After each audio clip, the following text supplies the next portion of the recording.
কবিতাৰ শিৰোনাম মমতাৰ চিঠি। কবি হেম বৰুৱা। মৰমৰ এয়া মম এডাল জ্বলাই লৈছোঁ। আজি বহু দিনৰ মূৰত তোমালৈ চিঠি লিখোঁ বুলি। বাহিৰৰ উৰুঙা বতাহজাক আহি মমডাল কোবাইছে। চাওঁ খিৰিকীখন জপাই দিওঁ। 7 বছৰৰ আগৰ কথাবোৰ তোমাৰ মনত আছেনে?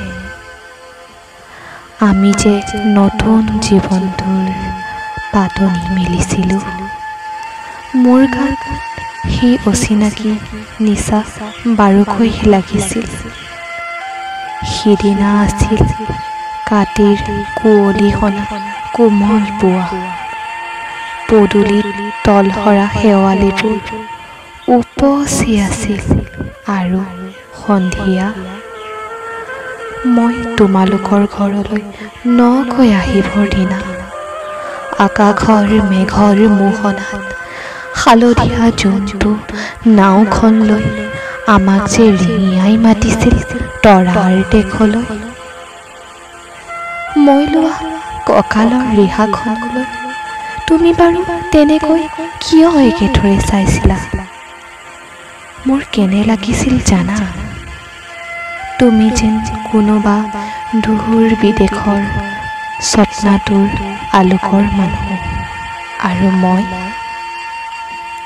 মই যেন তলসৰা এপাহ শেৱালি। সেইদিনা মন সাগৰত মোৰ এৰি অহা আৰু আহি পোৱা অলেখ ঢৌৰ কঁপনি জাগিছিল। তোমাৰ জানো এইবোৰ কথা মনত নাই?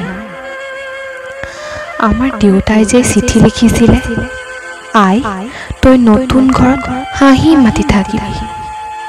এইবোৰ 7 বছৰৰ আগৰ কথা। মোৰ যে সকলোবোৰ পুৰাণৰ সাধু যেন লাগে। জেঠমহীয়া দেউতাৰ বছৰেকীয়া হৈ গ'ল। তোমাৰ বাবুল এতিয়া বৰটো হৈছে। তাৰ ওপৰ পাৰিত এধানিমান ডালিম গুটি যেন দাঁত অকণি গজিছে। সি মোক একেবাৰে এৰিকে নিদিয়ে।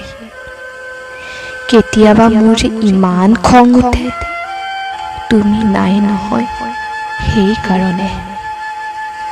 সি বাৰু মোৰ বগা হাতযোৰলৈ এনেদৰে তধা লাগি চাই থাকে কিয়?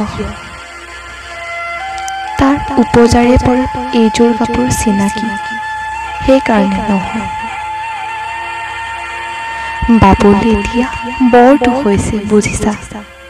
আৰু ডাঙৰ হ'লে স্কুলত তাক নাম লগাই দিম। সি আঁতৰি থকা সময়খিনি মোৰ যে বুকুখন তেনেই উদং হৈ থাকিব ভাই। আৰু কি লিখিম, বিশেষ একো নাই। মোৰে হ'ব। তুমি যিদিনা উলটি আহিবা মোক আগতীয়াকৈ জনাবা দেই। মই ভোক দৈয়েদি ভটিয়াই গৈ বুঢ়া লুইতৰ বুকুৰ পৰা তোমাক ৰিঙিয়াই মাতিম।